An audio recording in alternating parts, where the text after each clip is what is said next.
Well, we hope that Stefan will join us shortly. I'd like to welcome you all on this panel on dual-use export controls and surveillance technologies. We've gathered a really interesting panel to discuss these issues. I will introduce the speakers later to you. We hope for a very interactive session, and so I will give the opportunity for people to ask questions after each of the panelists. You can also use Twitter. We've got our own hashtag, which is hashtag EXC2015, so Echo X-Ray Charlie 2015. You can use them to ask questions, and Simone and Evelien will be monitoring the feed, and if there's any interesting comments or questions, they will raise their hands and you'll get the floor. So thank you for that. We have a movie for you to introduce the topic that we're discussing. The movie is by the Coalition Against Unlawful Surveillance Exports. And let's start with that right now.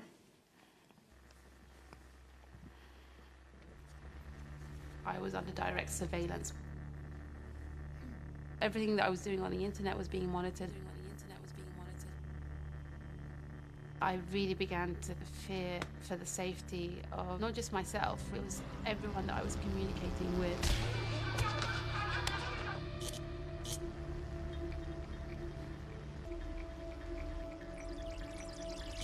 Modern surveillance technology is used to infect mobile devices and laptops. It means that they can then take control of your camera, of your photos, of your files. They can log the keys and then also take control of the microphone, which means that they can listen to anything that's going around that mobile or computer.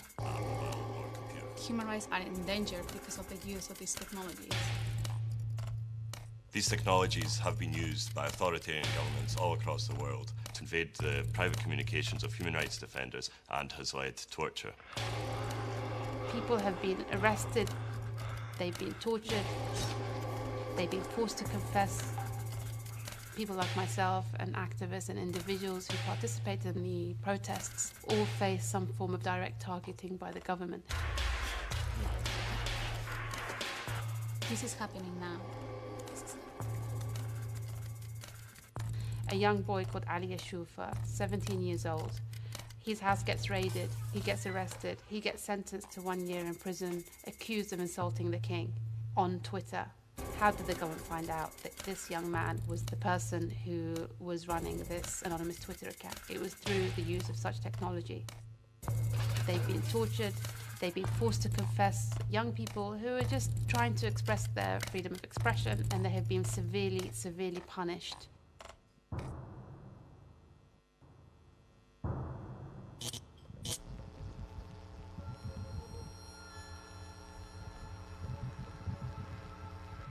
These technologies are made and sold by private companies normally produced in industrialized countries. This was a European manufactured technology.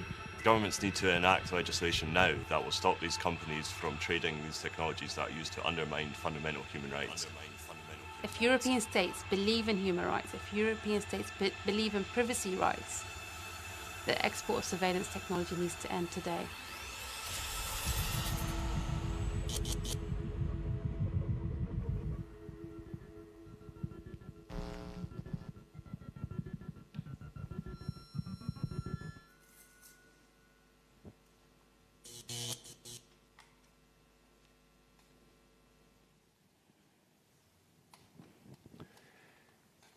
Okay, that introduces the topic very well, I think. We're talking about dual-use technologies that can be used to harm human rights.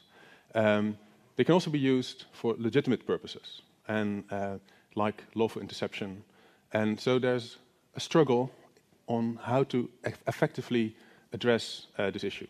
So hopefully this panel will add to a better understanding of the problem and possible consequences of various actions that we could take. With that, I'd like to introduce the first panelist, Marietje Schaake, who is a member of the European Parliament. She deals with both internet and trade issues. So this is the perfect combination, I think, for this topic. Also, you're one of the leading voices on human rights. So please, Marietje, if you would.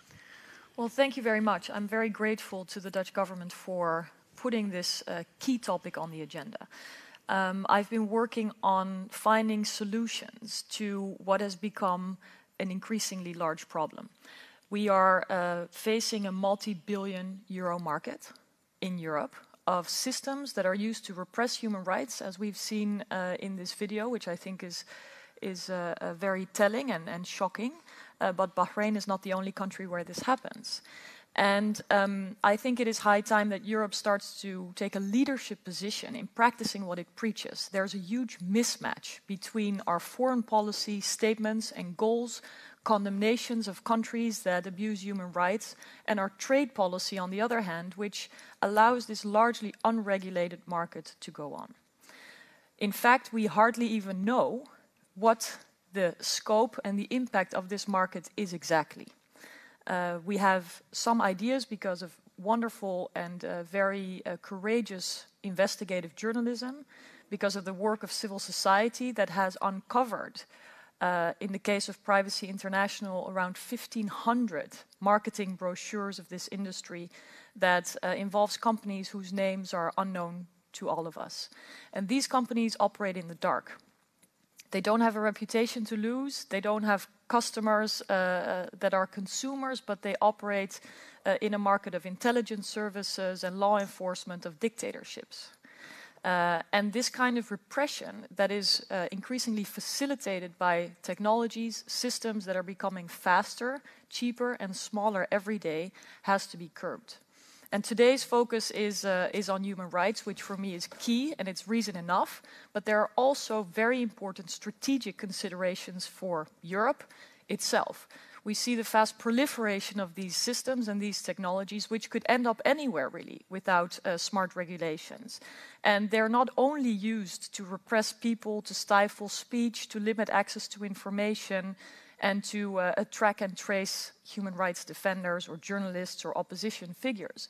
But they can also provide a real boomerang effect to us, because there's an illusion, I think, in Europe that we might be the front runners in this whole market, that we will always be faster than the criminal organizations, that our technologies will outsmart terrorist organizations, but I'm not at all convinced.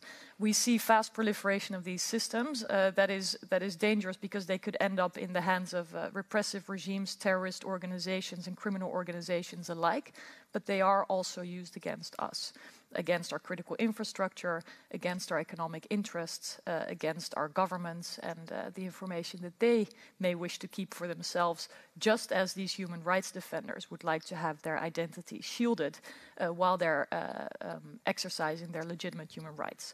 So what I'm repeating here today, and what I think we must do very, very urgently, is develop smart regulation in Europe. And we can do so without having collateral damage to, for example, researchers or to human rights defenders being able to defend themselves with the help of technology, which is another side of the coin that we should not forget. But we have to start adopting regulation, and I hope we can talk about the details of that in this panel. I think licensing requirements are a good one. That acknowledge both, excuse me, the technological specifications of these systems and the context within which they're going to be used. Those have to be matched, because if we don't assess cleverly the often rapidly changing context of countries, matched with the abilities, the technical specificities of these systems, then we're missing out. And I think that also allows us to develop the flexibility in our systems to adjust when, for example, a public uprising emerges in a country that is then cracked down, where surveillance and tracking or jamming or other kinds of intrusion systems are used against people and their legitimate human rights. So I think the solutions are there.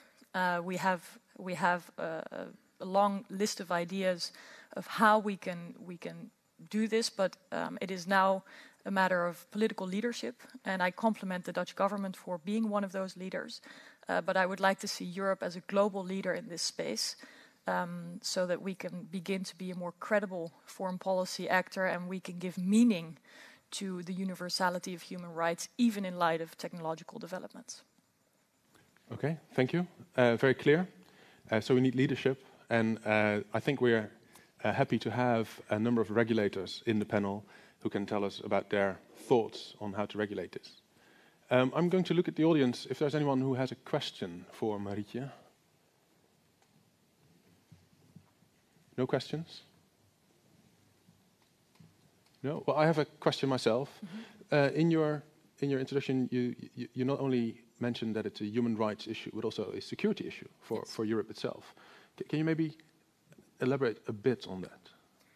Well, the systems that allow, for example, to access the device of a human rights defender, so to effectively intrude the system without the user knowing it, are the same systems that can be used to intrude the embassy and its systems in a specific country, or a Dutch company operating abroad with interesting trade information or economic information or innovative ideas that people want to compromise. So the ability to open a technological backdoor without the user knowing it can be misused against human rights defenders as much as against others.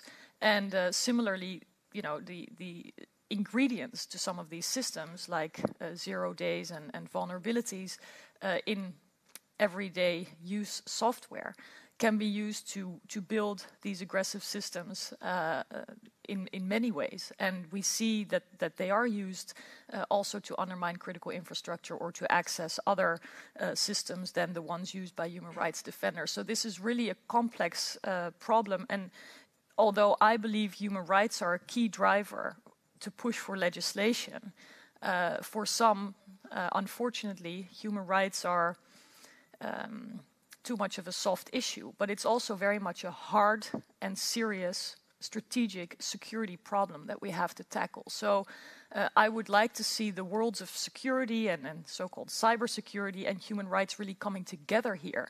And I think Europe is the place where this should happen, because we have a more credible voice to do so than many other global players do. Okay, thank you. Well, speaking of Europe, we've got Stéphane Chardon with us, who works for DG Trade in the European Commission. In that capacity, he is involved in the policy review of the dual-use regulation, which deals with export controls. And one of the topics that has been discussed in that policy review is ICT, human rights, and how to effectively address that. So please, Stéphane, maybe you can share your thoughts on that matter with us. Thank you, Christian. Good morning, everybody. First of all, I would like to echo the words of Marietje Schaake and thank the Dutch government for organizing this side event to the Global Conference on Cybersecurity. I think it's important because the first thing that has to be done is to set the scene, to put the issue on the agenda. There's a lot of pedagogy which is needed. We need the leadership, and we need the pedagogy to build that leadership. So really, many thanks for organizing this event. What I would like to say today is that, firstly, at the European level, I think we are doing our best to respond to the call for leadership, which we have just heard. The risks which are associated with the trade, and in particular with the export of cyber surveillance technologies, have been recognized, they have been identified. Speaking for my own institutions, the European Commission has adopted a communication last year in which it calls for a new dimension to export control, a human security dimension that would enable us to really confront what we call the cyber proliferation of these kind of technologies. And I should mention as well that together with the European Parliament and the Member States in the Council, we have also adopted a joint declaration which demonstrates that there is an emerging consensus at the European level to recognize the issue and to respond to this issue. So at the political level, I think the will is emerging, it is taking form. That is the first point. The second point is that this will has already translated into a number of actions. We have taken action. We have taken action in situations of crisis where we have imposed restrictions on the export of information and communication technologies broadly to dangerous countries like Iran and Syria. So we have specific targeted sanctions to respond to the kind of emergency situations which have arisen in these countries. And more recently, at the end of last year, we have introduced broad controls, export controls, licensing requirements for two categories of items, two types of technologies which have been identified as particularly prone to the risks, be it for human rights and for security, as you have very rightly mentioned. And I refer specifically to IP internet network monitoring systems on the one hand, and intrusion software on the other hand. So these controls are already in place. We have already a response in place, but I have to admit this is not the end of the road. We have more work to do. We have to look into a number of issues, technical issues. Are we targeting the right technologies? We have to look at the control parameters. Are we using the right types of control? Are we using the right type of assessment criteria as a basis for these controls? We need to look at the effectiveness, the risks of circumvention, and also the need to ensure a global level playing field. Obviously, it makes little sense for, in a global economy, for one actor to adopt a certain behavior if the other actors ignore this kind of behavior. So there are a number of aspects which we need to do further work on, and this work is ongoing. We have launched, end of last year, end of 2014, what we call an impact assessment, which means, in essence, that we're trying to assess the pros and cons and the costs and the benefits of the various options. This is an exercise which is going on over the course of this year, and I would like to invite all the stakeholders in the industry and in civil society to contribute to this impact assessment, to provide inputs to this exercise. In a way, in guise of a conclusion, you have to help us to respond to the call for smart regulation. This is not something that the European Commission or even the European institutions should do in isolation, but we need to have a broad-based dialogue with stakeholders in order to ensure that Europe has a long-term response to the challenge which is associated with these new technologies and a smart response to that challenge. Okay, thank you very much. With that, again, I'm going to look at the audience if there's anyone that has a question for Stefan. No? Yes, please. Just wait 1 second for the microphone. Yeah. Thomas Ridd, my name from King's College London. Our question is actually for both of the previous speakers. How there's, of course, criticism from the security research community, including from people who actually work very hard to help people who are targeted, that banning some of the tools, remote access tools, and software that is essentially dual use for research, security research, as well as exploitation. So how do you respond to that, to those critiques? Maybe Marietje, you want to answer first? Yes. These critiques and these concerns are well known. But I think we have to be clear about one thing. The status quo, where there's an entire legal vacuum, is unacceptable. And I believe we can get this right. That's why I underlined the context within which these systems are used so strongly. I look at this through the lens of trade.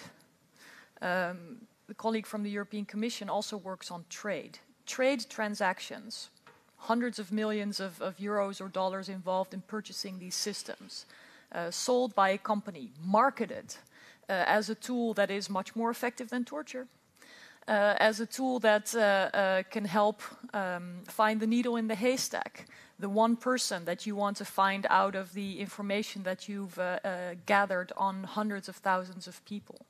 This is a very different kind of context, a different kind of transaction, different kind of exchange of money involved than somebody in a university or in the cybersecurity department of a company that is seeking to strengthen systems against these kinds of intrusions.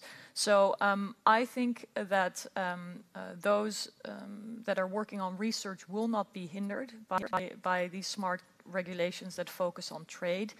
And I also don't think that this kind of question about legitimate research should deter us from going on in seeking smart regulations, which, you know, this process has been going on for way too long. And I have a lot of respect for Stefan, who's working at the European Commission, but the process of dialogue and seeking input has been going on for over 5 years. It is too long in light of how rapid these technological developments go on and the massive impact they have on human rights and on our strategic interests. And I think we have to do something now. And I invite the researchers with all their expertise to be a part of the solution. And I think Stefan already invited people to contribute to the impact assessment. So I think that's a good one as well. I think when we talk about export controls and dual use, there are two types of export controls. You've got prohibitions. The examples you gave for Syria and Iran are prohibitions. But we also have license requirements. And I think the license requirement will give the possibility to make a careful, considered decision whether or not to export certain technologies. It will add a layer of decision-making and maybe delay, but it is a careful process.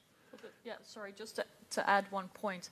In your question, I thought I heard the notion that some technologies would be banned.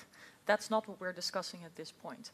I do believe, let me be very clear and transparent about it, that we should also identify single-use technologies like mass surveillance tools, which even by the UN rapporteur have been identified as intrinsically or, you know, inevitably against universal human rights, because there is no proportionality as a result of the mass-scale surveillance of these systems. So I'm completely open to that discussion, but on the EU level right now, we are talking about dual-use items, and we are talking about a licensing requirement.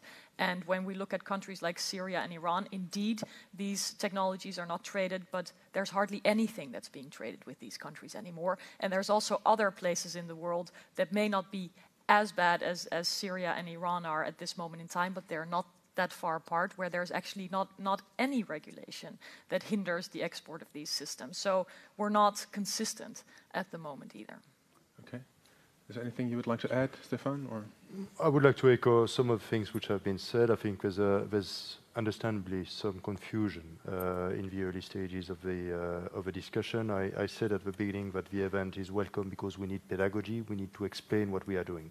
And certainly the point that was just made is extremely important. We are not speaking of banning these technologies.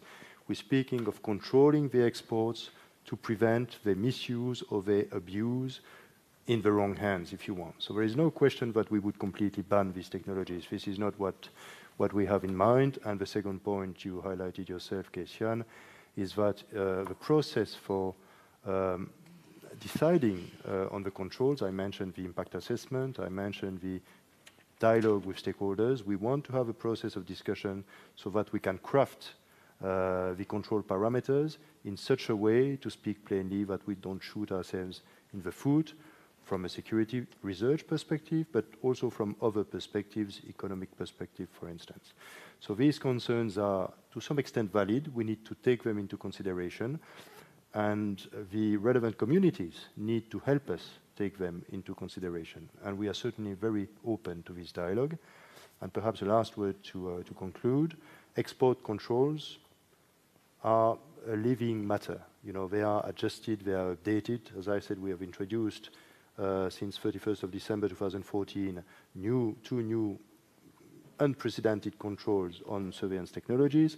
And we are already in the process of looking at these controls, how they are applied, do they really respond to the expectations that we had, and there is always a possibility that we refine them and that we adjust them.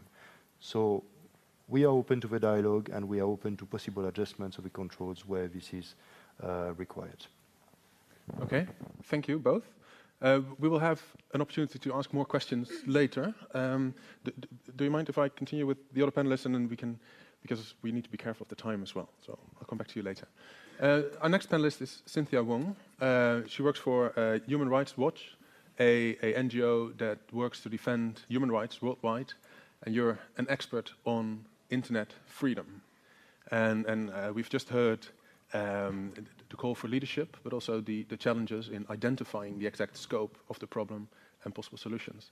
So hopefully you can share some of your thoughts and experiences with us. Sure, and first I just want to echo the thanks to the Dutch government for organizing this incredibly critical dialogue and also for ensuring that all stakeholders, including civil society, are able to participate. I think it's a really crucial point.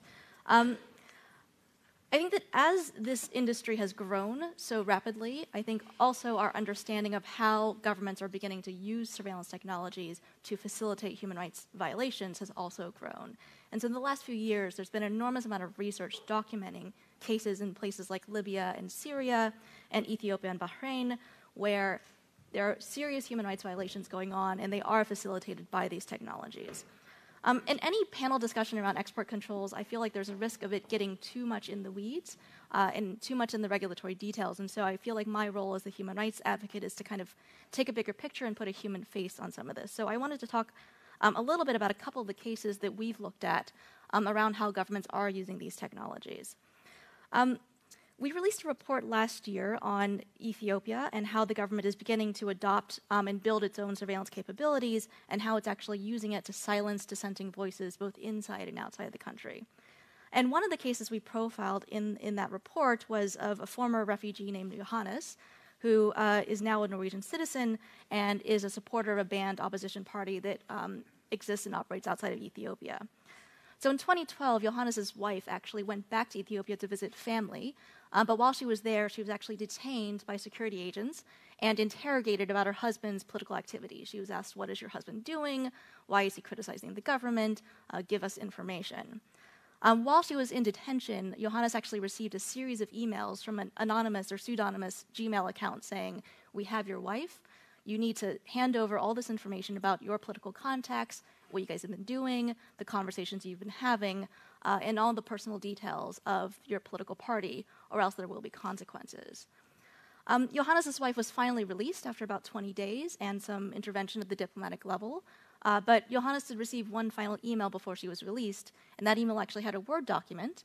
Johannes did not open that Word document, but if he had, his computer would have actually been infected with FinSpy, a FinFisher product, which would have given whoever's controlling that product complete control over his computer, access to his files, access to Skype conversations, and his camera and microphone as well. So complete compromise. And this is really key. And I think for a lot of activists like Johannes, there's a lot of concern over, well, what information is on my computer and how could that endanger other people? So how could that endanger my contacts or my family inside Ethiopia as well? And so there's a real concern there. The second case I just wanted to touch on briefly is a gentleman named Tadesse who lives in the UK. And I should mention there are several other organizations in this room that have also worked on these cases, Privacy International being one of them. But Tadesse and his wife were extremely active in politics in Ethiopia in 2005. His wife was actually elected as an opposition party member. But shortly thereafter, in the middle of the post-election violence in Ethiopia, they faced a great deal of harassment, of threats. They were detained multiple times, and they were under constant surveillance. They were essentially told your mobile phones are under constant surveillance. At some point, it got to be too much, and they actually left the country and sought asylum in the UK and were granted asylum where they thought they were at least safe for once and were able to then resume their political activity. But that feeling of safety was very quickly shattered when Tadesse found out that his laptop had also been compromised by FinFisher at some point. And his worry, as he has explained, is that every time he reads about a colleague or a friend that is then arrested in Ethiopia, he worries, was it because of my compromised laptop? And it's really undermined his ability to participate in political activities and to really do his work because he actually had to replace all of his electronics because he just could not trust them anymore. And it really does have an enormous psychological effect on people and also a physical effect once people are arrested inside the country as well.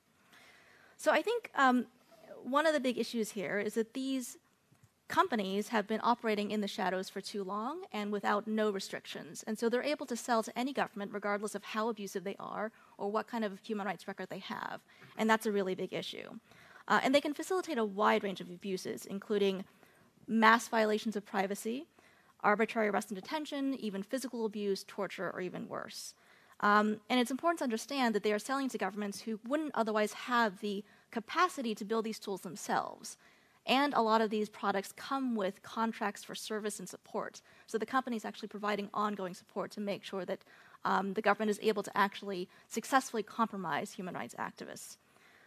So under the human rights system, these companies do have a human rights responsibility. And they are complicit in any human rights violations that are linked to their business in this way. But unfortunately, so far, accountability in this area has been really difficult to achieve, in part because they have operated in the shadows, and in part because there just is very little regulation. And so that's one of the reasons why we have been very supportive of the effort to pass greater export controls on these kinds of technologies at a both national level and multinational level. And we're very welcoming of the new items that were added to the EU lists and to the Wassenaar list as well.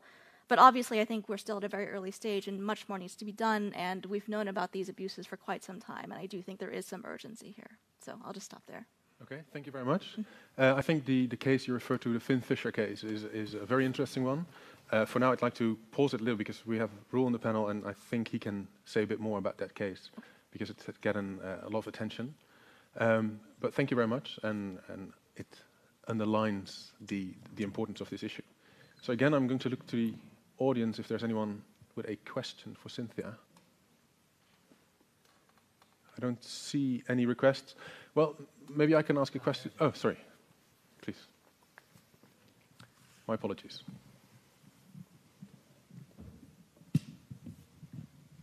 Thank you very much. I'm Bert-Jaap Koops from Tilburg University, and I appreciate the examples you give, and they're very important. But I doubt very much whether export controls of these types of technologies would help in any sense. There are all kinds of alternatives. I would imagine that governments can get access to these technologies if they want, and apparently they want to. And there are all kinds of maybe less good companies that are also willing to sell this kind of thing, maybe with a bit less service agreements, but still with considerable efficacy. So I'm not quite sure whether the export controls would be the solution to the types of things you're discussing.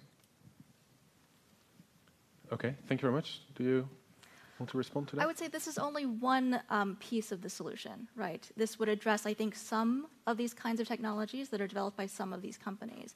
I think one of the issues here is the amount of secrecy that is going on. It's really difficult to hold these companies to account and even the governments to account when we don't know what's happening. And so I view export controls as serving multiple roles, and one of them is to shed a little more light on this industry itself and to introduce a little more human rights due diligence on the part of the companies themselves if they actually have to apply for a license. So I wouldn't say that it's an end-all be-all. It's not a complete solution, but I think it's at least one part of what needs to happen. Yeah, I agree, and we'll come to that later, but export control is one of the solutions. And I think what we've heard from Marietje is that currently we don't have that much regulation on these items. We've heard from Stefan that export controls are adaptive. So once we start introducing export controls, we can certainly monitor the effectiveness and continue to develop the export controls. But it's a very good point, and we need to address the effectiveness, of course, of regulation. Thank you very much, Cynthia. Maybe we'll come back to you later. Karin Kostazan is a representative of the German government. She works for the Ministry of Economics. And well, Germany is a country with a large ICT sector. And I think this subject has been a matter of debate in Germany. And you've responded as a government to some of the challenges. And as a regulator, I'd like to hear your experiences and the challenges that you've faced in addressing these issues. Thank you, and good morning to everybody. I would like to start with, yes, also our thanks to Dutch government for the invitation.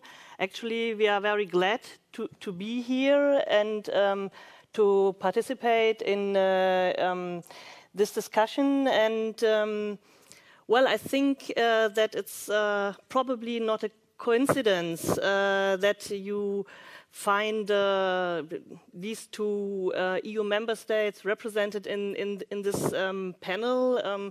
We've heard already something about leadership that has to be taken, and yes, I think that Germany as well as Holland are amongst the most active EU member states on this topic. In this context, I would like to add something to what has been said to the leadership. Yes, we need leadership, but in addition, we need also people who would like to follow this leadership or participate in the process. And I think this is an aspect we should really bear in mind, because it's useful to be amongst us and discuss and say how important the topic is, and it is an important topic, for sure. But I think we have to have more actors on board, other EU member states, industry. I think Dutch government tried very hard to find an industry representative for this discussion, and at the end we don't hear this voice. So I think it's important to have the whole picture, also to find the solutions we all seek to find. Very short comment to the situation in Germany, as Jan has mentioned. It's a very important political topic for us at the moment, because on the one hand we have a big industry, on the other hand the political conviction is that we have to prevent this technology to be in the wrong hands. And so we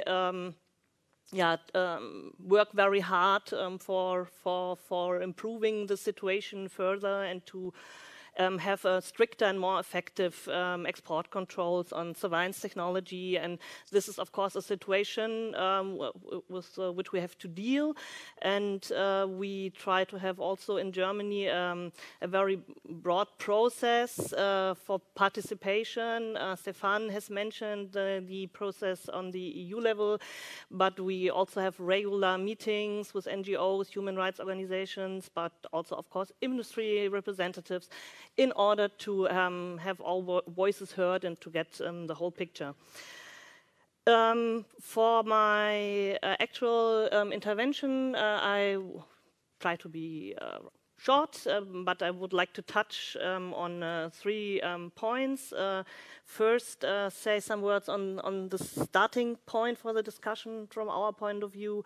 Then say something on the state of play on the EU level from a member state's perspective. And finally, elaborate a little bit on the possible way forward. With regard to the starting point, I think there are 2 aspects that we have to consider, and they have already been mentioned today, actually. The first thing is, and I can be short on this, export controls of surveillance technology are only one piece of the solution, as we have heard, and also, of course, the broad approach and comprehensive approach of this conference also shows this. So this is the one aspect. And the other is that when we talk about stricter controls on surveillance technology, what we have in mind is the misuse of such technologies. As I've said, that these technologies come to the wrong hands.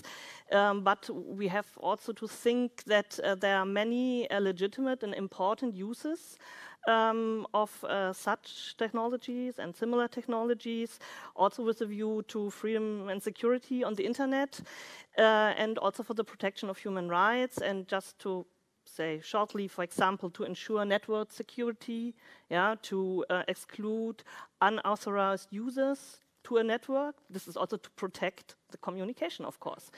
So this is what I wanted to say on this. So already second part. state of play on the EU level from a member state's perspective. I think Stefan already expanded on this, and I would only like to highlight 3 aspects. The one thing is that we now have this instrument of delegated act that is a kind of a fast track procedure. So from now on, it will be easier and quicker to update the EU control list. I think this is an important success also. And then Stefan also mentioned the new controls we have since end of last year on surveillance technology. And I think that by this important loopholes could have been closed or were closed. And in Germany, for example, we see already the first applications for licenses, so it seems that the system works. And these are important steps forward, but of course we should not content ourselves with what we have achieved. And I think in the brainstorming paper, the Center for Internet and Human Rights has presented as background for this discussion. It is mentioned that NGOs still detect loopholes in definitions and ask for closing these loopholes. And so we have now to think what to do next. And actually, last year, 21st of November, the EU Council asked member states to assess whether further export controls are necessary to prevent internal repression. And the Council also welcomed an intensive exchange of technical experts on this issue. And only a few days later, already on the 24th of November, a technical expert group on the export of surveillance technology took up its work. And Germany, we are very happy that this expert group became a reality, because we put ourselves very much out to enable this to happen. And we are also happy about the very intensive and fruitful exchange that takes already place in this group. And then I'm already at this third and last part, the way forward.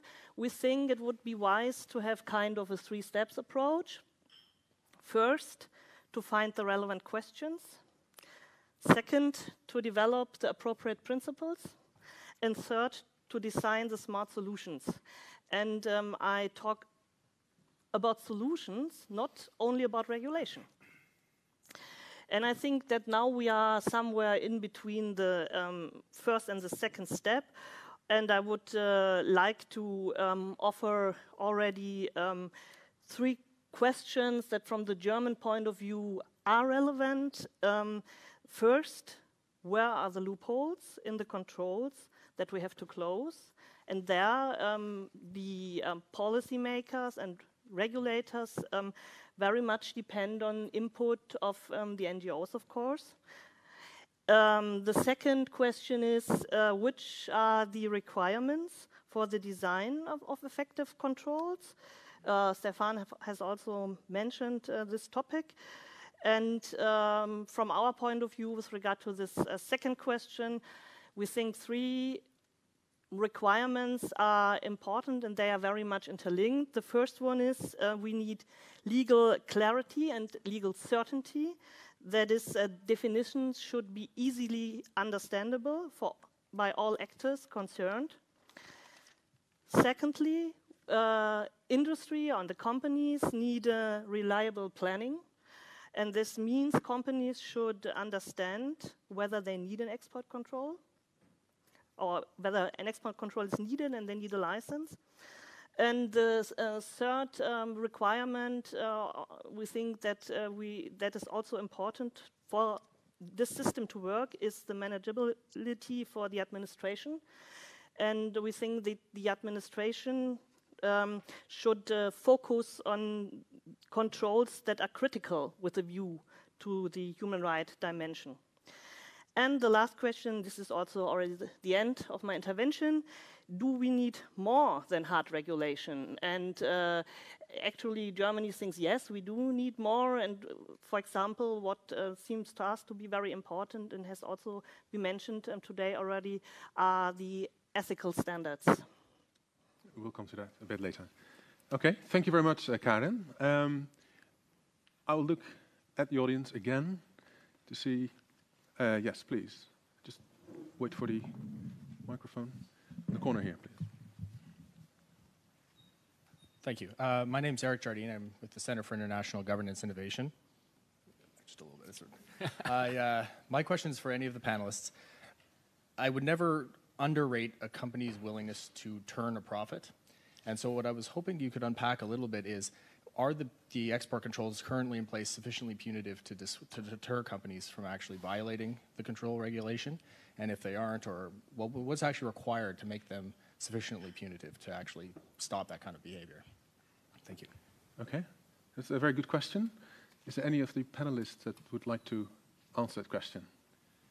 If not, I'm going to look at Stefan. Yes? Well, maybe a few words. I think you raised the issue of implementation and enforcement. I can only answer to that question to a certain extent, because in the current setup in the European Union, enforcement remains a national prerogative, and we in the European Commission, we can support implementation, we can coordinate, supervise implementation, but we are not responsible for enforcement. But what I can say is, first of all, that most of the companies, I mean, we see many companies coming to us and engaging, willing to enter into a dialogue on this issue. I think the vast majority of companies will want to do what is right, provided there is clarity. So we need to provide the clarity. I think someone, maybe Milton Friedman, said that the business of business is business. That's true. But most of the companies want, in order to do business, they want to be in line with legislation, and more than this, in line with ethical principles. Today, if you have an infringement to the legislation, you might have to face financial penalties, you might even have to face criminal penalties. But from a business perspective, what is even more worrying is that you will face potentially immense reputational damage. And that reputational damage can really destroy your business. So I think this is really an element of response that I could provide, even if, again, we are not directly involved ourselves in the enforcement. Okay, thank you, Stefan. I saw Marietje shaking her hand when you talked about reputation. So. No, I think it's important to note that a lot of these companies operate entirely in the dark, and they don't have a reputation to lose because nobody knows who they are. And in fact, you could argue the opposite, that if they have a tough reputation as being bold and willing to do what it takes to enable, access to the most difficult systems. I mean, they brag about it, they boast about it. In these marketing materials, you see, not a password can be tough enough. Even the Chinese firewall is easy for us. I mean, you really see them building a reputation on being able to crack any limitation to access and intrude any system. So I don't want to overestimate the reputational damage. There have been some companies that have come into the public debate because they have a brand name that you and I would know. But many, many don't. I do agree that companies need clarity and they ask clarity. And I do also believe that there are particularly individuals working in these companies that know very well what's going on, that sometimes have a hard time looking themselves in the mirror. I've spoken to those people as well. But I also think that we have to have very clear rules of what is and is not acceptable. And in that sense, and this also answers the question of the gentleman from Tilburg University, I think we should be careful that the perfect becomes the enemy of the good. We don't have many regulations in place now. So it is even hard to say what the punishment would be. On a lot of the practice that is going on now, there is not a single consequence and not a single regulation that we could base ourselves on to take action. And so just as in environmental standards, just as in abolishing the death penalty, there has to be a benchmark first in order for a new global norm to emerge. And the reason why I keep emphasizing this is not just a human rights issue, but also a security issue, is that I think this leadership is not only in the interest of those people that suffer, are tortured, die, are muffled, and are limited in their freedom of expression, which I think is bad enough. But it's also because what we are facilitating here as a market is already coming back to bite us. And that has been recognized and acknowledged at the highest levels, such as by national security advisors in the US, who said that even lawful intercept capabilities, so completely within standards that apply today, have proliferated and have come back as a boomerang to hurt American critical infrastructure and interests. So it is important to look at the damage that we are inflicting upon ourselves as this goes on unregulated. Thank you for that, and it's a very valid point, of course. We come to the latest panelist shortly. I'd like to repeat that we hope to have a bit more general discussion amongst the panelists and you. If you want to contribute to that discussion later, please use our Twitter hashtag EXC2015. And again, Evelien and Simone are monitoring that, so please raise your hand if there's something interesting coming up. So far we've talked about regulation and the problem. Regulation, export controls based on lists, but also the challenge of finding the right end users and maybe targeting the end users rather than the technologies. But apart from regulation, there's also another aspect, and that's the responsibility of companies themselves. And in that regard, I'd like to introduce the latest panelist, Roel Nieuwenkamp, who is the chair of the OECD Working Group on Responsible Business Conduct. And you've been involved in drafting the latest OECD guidelines for multinational enterprises. So hopefully you can introduce the responsibility. Yeah, thanks.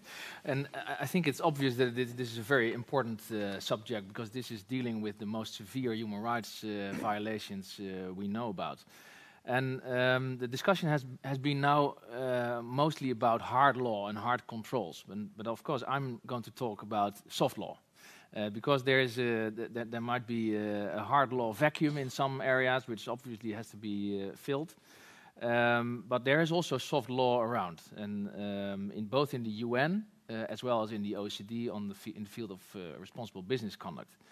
And so I will talk about human rights due diligence from the perspective of the UN Guiding Principles for Human Rights in Business, as well as the OECD guidelines for multinational enterprises.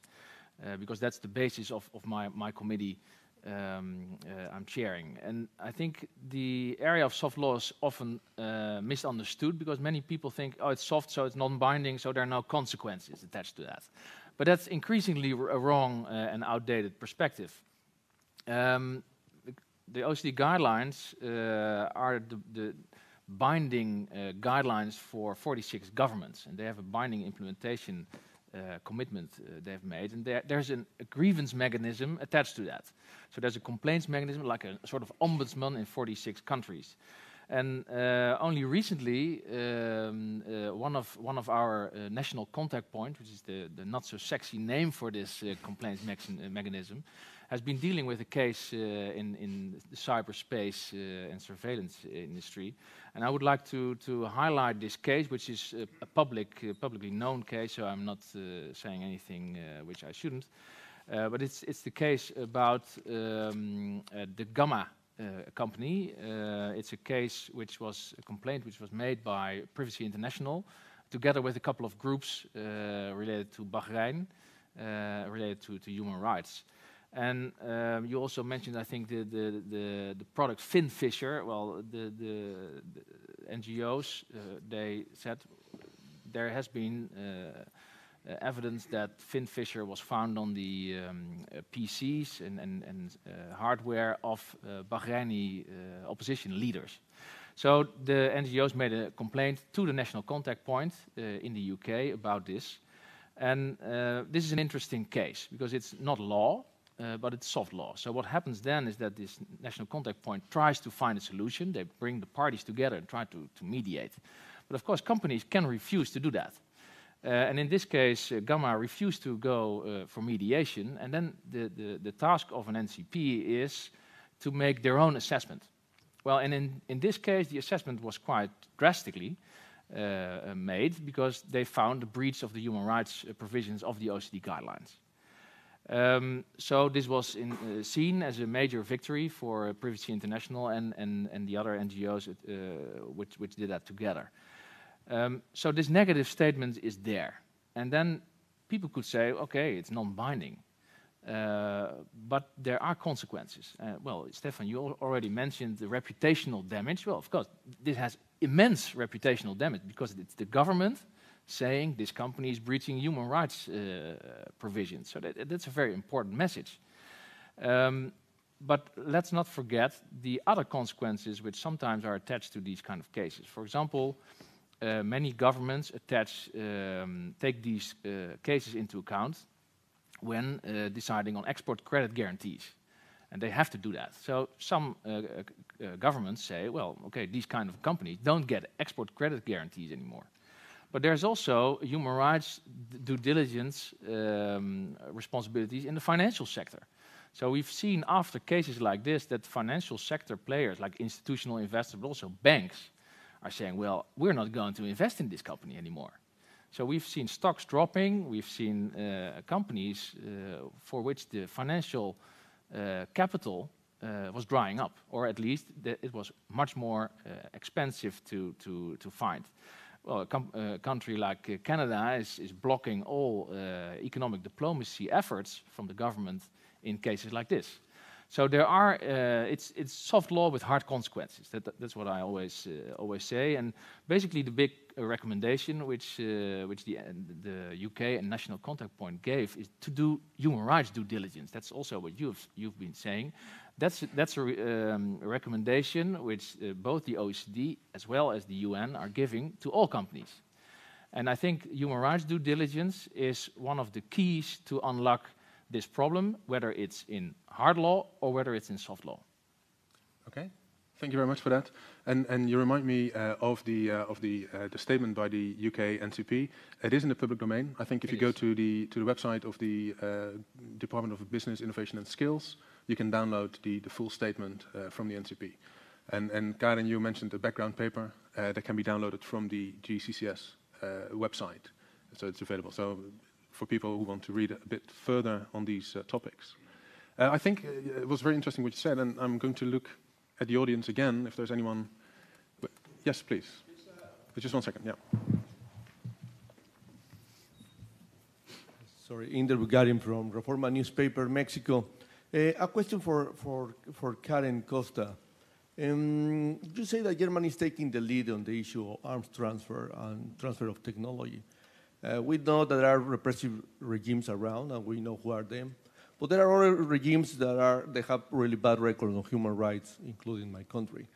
I know that in the table there is a special willing to have an agreement on arms transfer and security with Mexico. What's the position of your office? And taking into consideration the human rights record in Mexico, is going ahead this agreement, or what's the situation? Thank you.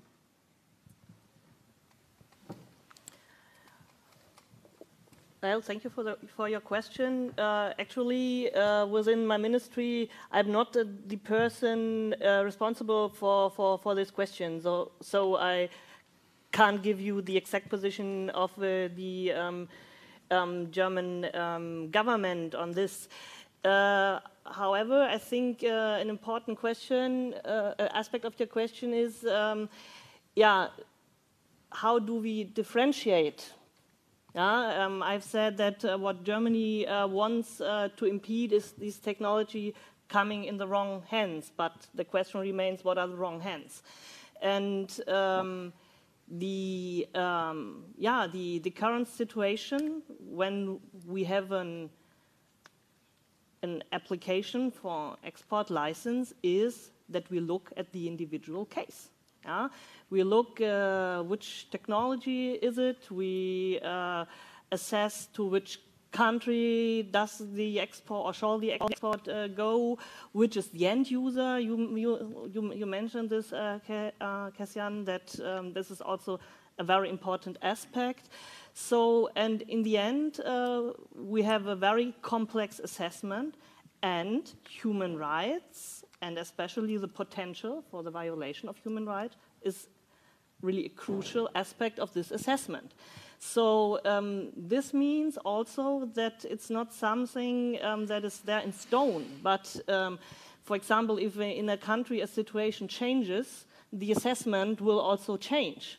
So maybe a good guy today, maybe a bad guy tomorrow, or the other way around. And perhaps we can't even talk about good and bad guys, but we have to be realistic and look at all the shades of gray in between. And this is a very complex assessment that takes place already today at the political level. Okay, thank you very much. You have a question for Roel or a general question? Please. Hi there, my name is Marietje Schaake. I'm on the board of Reporters Without Borders in Germany. And my question is to Raoul Nieuwenkamp. You highlighted the example of the OECD contact point in Britain and the inquiry into what Gamma did. At the same time, Reporters Without Borders in coordination with Privacy International started an inquiry in Germany that was rejected by the national contact point there on the grounds that they said that the questions that we were asking are not founded enough. So they said we will not continue with our inquiry. Now, the position of Reporters Without Borders in Germany and also all the other members of the Cause Coalition is that this sets a much too high standard for these inquiries, because if we have to prove that a company like Trovicor is actually violating human rights, that goes beyond the means that NGOs have. So my question, of course, is are you going to do anything about these standards? And of course, this question goes to Karen Costa-Zahn at the same time, because we would like to know whether in light of the recent developments, you would decide differently in a future inquiry. Okay, let's first go to Roel. Yeah? So I think that it's a good question, because I know that there's indeed another case in Germany. Well, so the only barrier to go for a case is to make a substantiated and material complaint. And substantiated, you cannot see that really as full proof. So it needs to be a plausible case, and that's of course a case-by-case discussion in all the NCPs. And sometimes cases are rejected because of not enough substantiation, and others take the case. So it's a case-by-case approach, and we cannot say that some countries are making a huge difference in their approach. So I will have to look at this specific threshold. But I think the interesting thing is that many more national contact points nowadays would take these kind of cases and also would say, if the company doesn't work with us, we will have to make our own assessment. And also that if the assessment is that there's a breach of human rights, that they would attach consequences to it. I think that's a very important message, I think, also to business, because the question, of course, is which company would like to be involved in human rights breaches? That's the essential question from the corporate responsibility to respect human rights. Well, and quite frankly, some are in the business of violating human rights. I think we have to be very clear about that. Yeah. They have no problem whatsoever. So I think that the case you're making about soft law and standards and the cases that have been brought forward are very powerful, but they are the exception. And they are the first steps that also indicate why regulation, whether it's hard or soft, is so important, because you need a threshold, you need a benchmark to test behavior against. But if you have nothing, it may feel very unjust. I mean, we can cite cases where we would all think, wow, this is terrible, but we may not have any legal basis to challenge it. And so I think having the legal basis, allowing for challenging, is really good. But unfortunately, we cannot assume that companies would mind so much, or governments. And I think that that's one thing that's missing in this discussion still. I know there was a big elephant outside of the room, but maybe it's a little bit the elephant in the room as well, that some of these technologies are fostered and developed by governments and law enforcement authorities in, let's say, our open societies, in a certain context where I think it's important to have critical debate whether that is appropriately scrutinized and overseen. But when you start developing these technologies and then export them to a different context, you're actually fueling an industry as well. Yeah. Okay. Well, I think just to respond to that, I'm completely in agreement with that, and I think also soft law. I wouldn't position this as a silver bullet to solve the problem. It has only a limited scope for solving these kind of problems, and I would be the last to say that hard law is not necessary in this field in particular. But at least there is something which is filling this legal vacuum already. And I think more so that it gives the approaches of human rights due diligence, which have been made, and there's guidance around from the EU, and there's guidance from the UK on what companies should do to do a real due diligence. Because companies can say, well, we do our due diligence and we have a policy, but actually you have to do it, and it has to be really good. You cannot just say, oh, I'm doing due diligence, but actually not doing so. And when it comes to severe human rights violations, the UN and the OECD are saying that it's about heightened due diligence.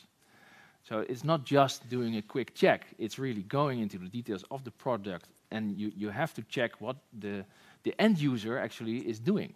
So in a sense, the processes are very like the process in export controls. I think it's very interesting what you're saying. It's not the silver bullet. I think what we've heard from Karen and from Stefan, also if you look at export controls, there are still challenges, outstanding questions. It might also not be the silver bullet. So what we're looking for is a package that combines various approaches, due diligence, awareness raising, and export controls in various options. I saw Simone gesturing that we have a question on Twitter. I think we have 3 questions on Twitter which sort of relate to the same question, which is how do you handle companies that sell that sell surveillance technologies? The first one is posed explicitly to Marietje, but I think it also would be an interesting question for Roel, is how do you talk to companies who outright reject responsibility and use evasive language? And then there's another question which might be difficult to answer, but posing it nonetheless. What insights can you provide on the proportion of lawful and unlawful use of these technologies? And then there's a last one, and that's actually the question of whether EU states who harbor well-known surveillance technology exporters are willing to give up business with them. Okay, tough questions. But one was specifically for you, Marietje, so maybe I can give the floor to you first to answer. Well, the first question I think was, what do you do when companies are unwilling to listen or to engage? And I think we can establish that at this moment there have been years of opportunity to engage. So if the moment has not been seized, too late maybe. And what you do is you implement the law as you believe is the most clever, relevant, and precise as you possibly can today, with a check mechanism or an assessment after a few years to make sure that you can repair any problems that might be there, adjust definitions, mechanisms when necessary. But I think it is high time to lay down the law and to seek who is in violation of the law and to hold them to account. So I think we've reached that point a while ago. Okay. Just 1 second, because Stefan, maybe I know that the technical working group that you chair under the Commission also involves representatives from Digital Europe, representatives of industry. What is your feeling? Do they feel the responsibility? Are they engaged in trying to solve this issue? I think we have to admit, and this has been very obvious in the discussions we just had, that there are 2 sides to the coin. As I said before, I think definitely most of the companies in the ICT sector, and I really stick to this, are willing to engage and are engaging. But it is true that there is a margin of companies which is perhaps specialized, and maybe not so dual use, but rather single use, as you said before, that is really specializing in developing those particular tools that will actually be so-called misused. That's a different kind of companies, and I'm not sure that they are indeed very willing to engage, because what we are speaking is about destroying the business. I think the question which has been raised is good. We have a process currently to review the export control system, and as things stand, we are indeed focusing on laying out the rules with clarity and trying to have precise, targeted rules. But it is true that we should not stop there, and we should look beyond at the implementation and the enforcement. In our communication last year, we suggested some ideas to strengthen what we call the EU export control network, because whenever you have defined the rules for cyber export controls, you need the machinery to implement it. So I think it is also important indeed to look at this aspect, which is not specific to cyber surveillance, which is a wider issue of implementation of export controls. And there, from a Commission perspective, we indeed consider that a lot more could be done to strengthen the export control apparatus in the EU to make sure that there is consistent implementation and to make sure that there is effective enforcement. You wanted to add something to that, Karin? I think it's good because Stefan talked about the implementation, and I wanted to say that, of course, we are not in a legal vacuum. We have already an export control system, and the situation we have been in was that some technologies were not covered from the system. So we have a new situation from the end of last year on, because now a big part of what we assume to be surveillance technology is actually covered from the system. And in the moment when you have this system, also all the instruments of the system apply. Yeah? So companies are legally obliged to apply for a license. And as I've said, we see in Germany that this happens, so that the system works. And I would also like to add that you have in the systems mechanisms. For example, in Germany, only, or to say how it works, only a company that has proven to be reliable, yeah, will get, in future cases, licenses. So also industry has a vital interest to participate in the system, and we also experience this. Yeah? There are also within industry, there are good and bad guys. Yeah? So we have to bear this in mind.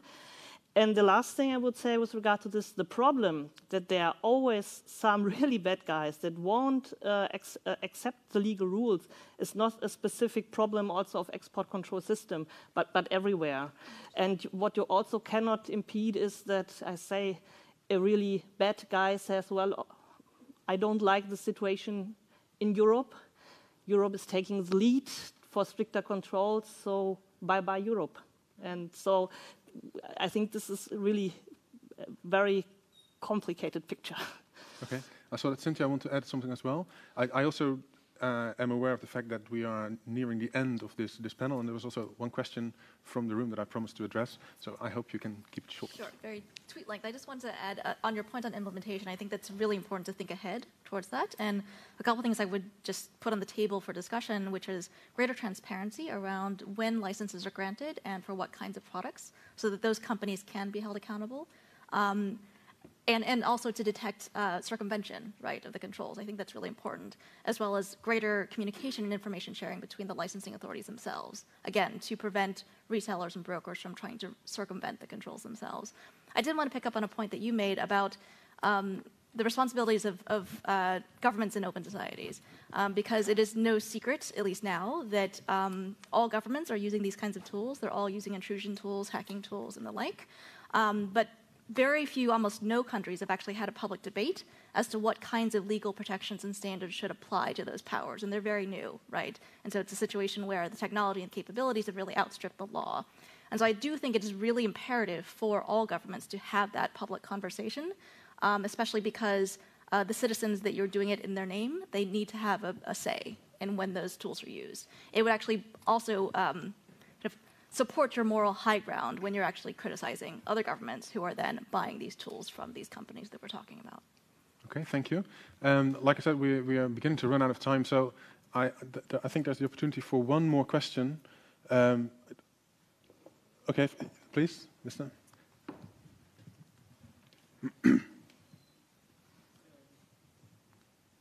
From Beijing, China, a very brief question.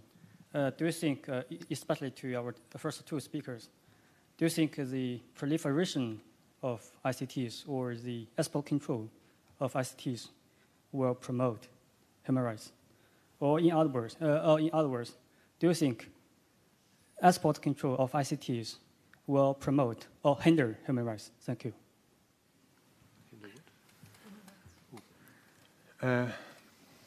The first two speakers, so Marietje, Stefan, can I get the word to Well, I think this is all about trying to promote, indeed, human rights worldwide by setting the rules, by setting an example, and then by diplomacy. Once we have set the rules, I think there's an issue of implementation, there's an issue of enforcement, but indeed, this is the opportunity to note that there is also an issue of diplomatic engagement. We need to make more advocacy with third countries, with our partners, with the countries we are trading with, and with our security partners as well, so that we all move in the same direction. This is definitely the way ahead. Yeah, I think that's a very good point. Obviously, this is not limited to Europe only. It's a global problem. There are global suppliers of relevant technologies, and certainly we can take the lead. And I think, Marietje, that's what you've been saying that we need to do. But at the same time, we need to reach out to other countries to adapt the same type of controls or measures. With that, and a look at the clock, I'd like to conclude this session. I think we've heard very interesting views, both from the panel and the people in the audience. I think it's fair to conclude that what we're dealing with is a problem worth solving. Human rights are very important, and we know that there are companies supplying technologies that can be used to infringe human rights. A solution needs to be a balanced approach where we look at both effectiveness and proportionality. We have to take the level playing field into account, and such an approach can take various forms. We've heard regulation, and I think we know that there are control lists already. We know there are end-use controls where you can target specific end users, but at the same time there's also due diligence and the responsibility that companies have themselves. So we're not in a vacuum. There are various ways forward. And it's fair to say the Netherlands finds this an incredibly important topic. So we'll continue to push this agenda. And in that regard, there will be a follow-up to the session. I saw many questions in the room that we could not address, unfortunately. I think we will have some time for offline discussion, of course, after this panel. But I would welcome all of your input in the discussion that we will have. And I would also thank you very much for your contributions here today. And your attention, of course, from the audience. So thank you very much, and hope to see you in the future.